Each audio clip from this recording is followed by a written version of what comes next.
बघा असं आहे की खूप डिटेलमध्ये तुषारजींनी हम्म. अर्बन नक्षलवाद हा काय प्रकार आहे हा सांगितला. एक मी त्यांचं अभिनंदन करतो की त्यांनी खूप डिटेलमध्ये ही गोष्ट सांगितली. हम्म.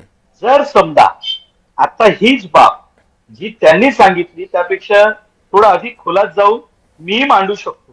हम्म. पण जर मी हा विषय मांडला असता तर तुम्ही त्याला एक वेगळ्या स्वरूपात नेलं असेल, कारण राजकीय पक्षाचा प्रवक्ता हा विषय मांडतोय म्हटल्यानंतर याला हवं तिथे मोडण्याची मुभा आहेच.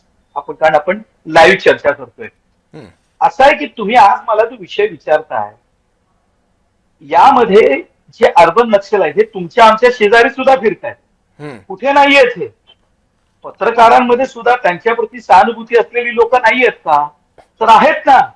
ज्या ज्या वेळेला आपण असे काही विषय काढतो त्यावेळेला अख्खा दिवस हे विषय चालवले जातात. त्यात मुळात काहीच नसतं.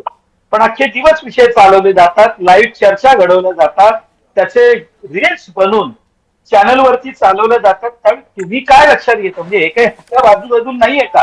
परंतु या सगळ्यांची ओळख काय हो? त्यांच्या चेहऱ्यावरती लिहिलंय की हे उघडपणे तुम्हाला दिसतात काम करताना. काही नाही.